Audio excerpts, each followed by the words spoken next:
বিসমিল্লাহির রহমানির রহিম। আসসালামু আলাইকুম। নতুন আরও একটা ভিডিও দেখার জন্য সবাইকে ওয়েলকাম করছি। আমি নাদিয়া।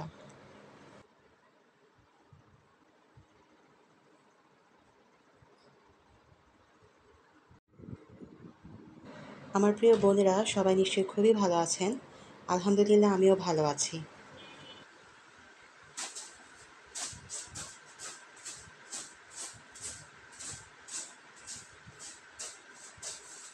2-3 দিন আগে কিন্তু আমাদের এদিকে বেশ ভালোই বৃষ্টি হয়েছে। তো সামান্য একটু ঠান্ডা, মানে ওই যে হাফ ধরানো যেই গরমটা ছিল রাতের বৃষ্টির জন্য না, সকালবেলা আসলে রোদের তেজটা একটু কম আর হাফ ধরানো সেই গরমটাও একটু কম, সামান্য একটু কম, খুব বেশি না যে ঠান্ডা হয়ে গেছে সেরকম না, কিন্তু একটু হলেও কম। তো মনটা না কেমন যেন খুশি খুশি লাগছিল। তো আল্লাহ পাকের রহমতের বৃষ্টি আসলে মন খুশি হওয়ারই কথা।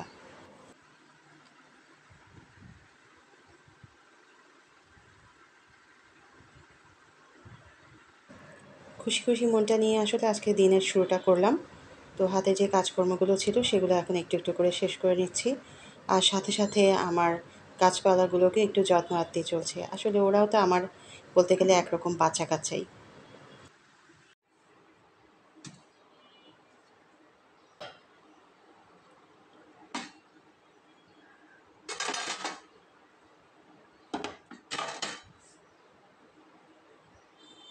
বাসাটাকে মোটামুটি আমি টাইডি করে নিয়েছি।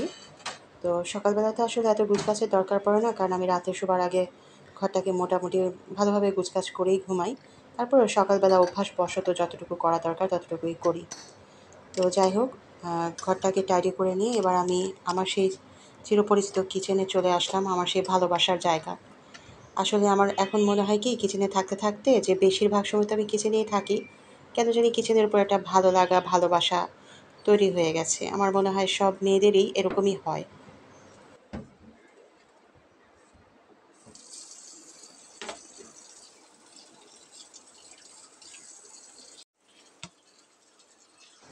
যতই গরম লাগুক আর যাই লাগুক না কেন, যতই রাগ করি না কেন, এক সময় না এক সময় কিন্তু মায়ের টানে ফিরে আসতেই হয় এই কিচেনে। তো এই তো এখন চলে আসলাম, রান্নাবান্না তো করতেই হবে, এটা থেকে তো আর ছুটি নেই। মাছ মাংসগুলো একটু ভিজায় টিজায় রাখছি এখন। তো ছুটুক, তারপরে আস্তে আস্তে রান্নাবান্না শুরু করব।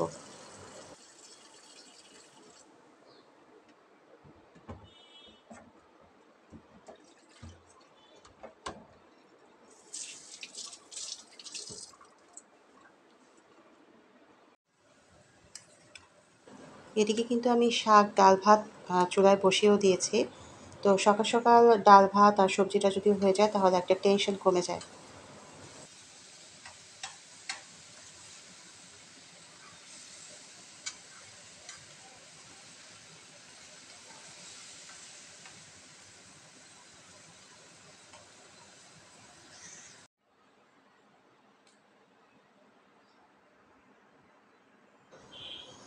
এই তো আমার শাক কিন্তু হয়ে গেছে। আজকে কলমি শাক রান্না করেছিলাম। শাকটা আসলে এত টেস্টি ছিল আলহামদুলিল্লাহ। এই বছর প্রথম আমরা কলমি শাক খেলাম। তো আমার একটু চিন্তা ছিল যে কেমন না কেমন হয়। মাত্র তো উঠলো মনে হয় কলমি শাক। আমি আসলে ওভাবে জানি না। কিন্তু শাকটা কিন্তু আসলে দেখবেন যে গরমেই খাওয়া হয় বেশি। গরমেই আর বর্ষাকালে কিন্তু শাকটা পাওয়া যায় বেশি। তো যাই হোক, এই তো আমার শাক ভাজি হয়ে গেছে, মুরগি রান্না হয়ে গেছে। আর একটা ছোটো মাছের তরকারি রান্না করেছিলাম ডাঁটা দিয়ে, এটাও হয়ে গেছে।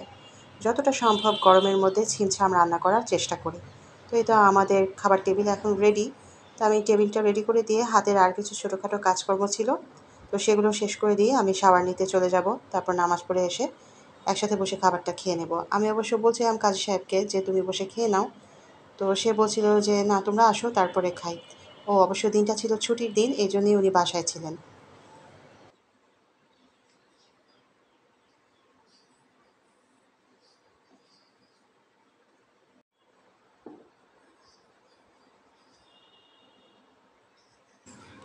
তো সন্ধ্যাবেলায় মেয়েরা বলছিল যে আজকে স্পাইসি কিছু খেতে ইচ্ছা করছে।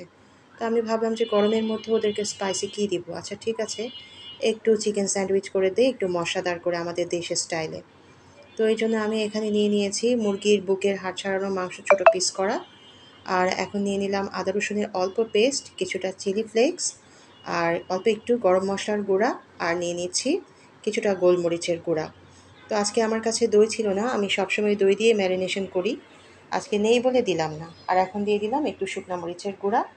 আর এবার দিয়ে দিচ্ছি সয়া সস। সাধারণত ম্যারিনেশনে আমি সয়া সসটা কখনোই ইউজ করি না, আমি দই ইউজ করি। তো আজকে যেহেতু ছিল না, তো ভাবলাম যে আচ্ছা ঘরে যা আছে তাই দিয়ে কাজ চালাই।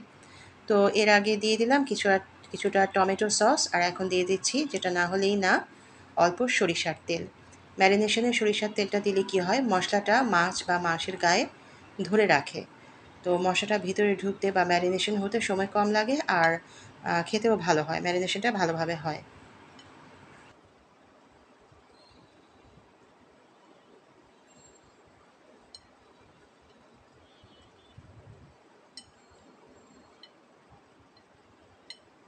তো আমি এখানে মুরগির বুকের মাংসটাকে মেখে চেখে রেখে দিলাম। তো এটা ভালো করে ম্যারিনেশন হোক, বেশিক্ষণ লাগবে না, 10-15 মিনিটে হয়ে যাবে। আর আমি এদিকে আমার হাতের আর কিছু কাজ শেষ করে নিই।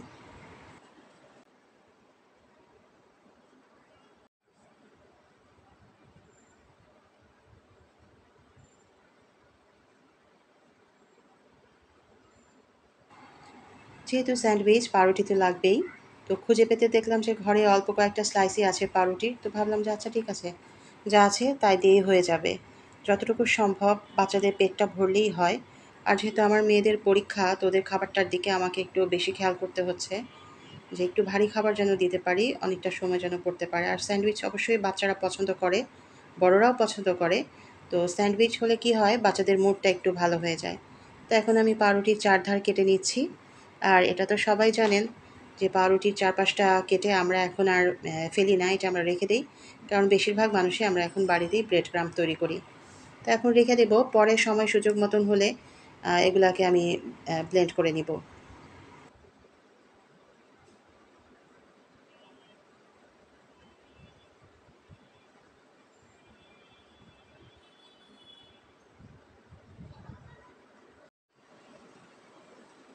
এবার তাহলে আসি সসটা রেডি করে ফেলি। তো এই জন্য আমি নিয়ে নিলাম অল্প একটু মেয়োনেজ, মানে আমার কাছে যতটুকু পাউরুটি ছিল সেই হিসাবেই আমি নিলাম, এই জন্য আর পরিমাণটা বললাম না। আর সাথে নিলাম অল্প একটু মাস্টার্ড পেস্ট। আর এখন নিয়ে নিচ্ছি সামান্য একটু টমেটো সস। তারপরে দিয়ে দেবো একটু গোলমরিচের গুঁড়া আর একটু চিলি ফ্লেক্স, আর সাথে লবণ চিনি তো অবশ্যই থাকবেই থাকবে। তো আপনারা মেয়োনেজের বদলে কেউ কিন্তু চাইলে টক দই নিতে পারেন, আবার ডানো যে হেভি ক্রিমটা পাওয়া যায় বা নেসলের যে হেভি ক্রিমটা পাওয়া যায় সেটাও নিতে পারেন। স্বাদ অবশ্যই এক একটার এক এক রকম আসবে, তবে টেস্টি হবে, যেটা দিয়ে করেন সেটা দিয়েই টেস্টি হবে। তো এই তো আমি অল্পই করে নিয়েছি, এই যে দেখেন গুনে পেতে কয়েকটা পাউরুটি স্লাইস আমার কাছে ছিল। যাই হোক, আমার 2 মেয়ের জন্য হয়ে যাবে, এটাই যথেষ্ট। তো আমি এখন পাউরুটিগুলোর উপরে সসগুলো স্প্রেড করে নিচ্ছি।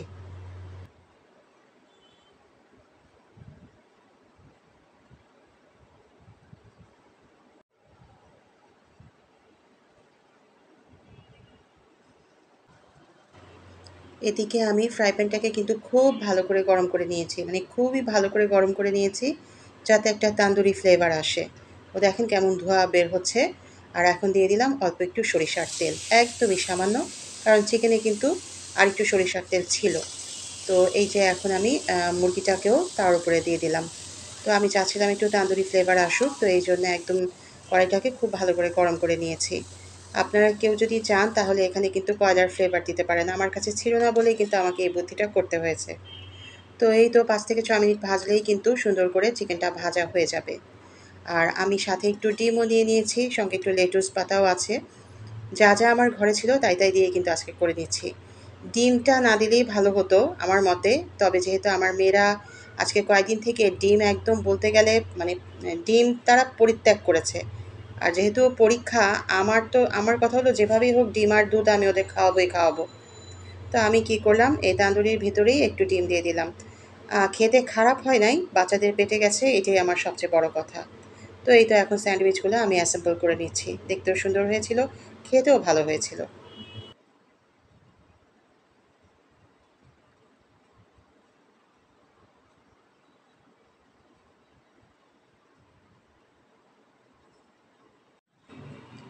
তো এই তো রেডি হয়ে গেল আমার দেশি স্বাদের চিকেন এগ স্যান্ডউইচ। আপনারা চাইলে এগটা স্কিপ করতে পারেন, কিন্তু ওই যে আমি বললাম আমার দরকার ছিল, এই জন্যই আমি এটা দিয়ে দিয়েছি। তো ইজিলি কিন্তু তৈরি করতে পারেন এই স্যান্ডউইচটা, সকালের নাস্তা, বিকেলের নাস্তা, বাচ্চার টিফিন বা নিজের লাঞ্চের জন্য। এদিকে আমার মেয়েরা পড়াশোনায় খুবই ব্যস্ত, আমি বললাম তোমরা উঠবে না, আমি এখানেই তোমাদের খাবার নিয়ে আসছি। যদিও তারা উঠে না, তারা যে সকাল থেকে বসে টেবিলে, তাদের টানা হাঁচড়া করেও কিন্তু উঠানো যায় না। তো এই তো এখন 2 বোন পড়াশোনা করছে। আর আজকে এই পর্যন্তই, দেখা হবে ইনশাআল্লাহ অন্য কোনো কাজ নিয়ে খুব তাড়াতাড়ি। সে পর্যন্ত সবাই ভালো থাকবেন, সুস্থ থাকবেন, আর সবাই সবার জন্য দোয়া করবেন।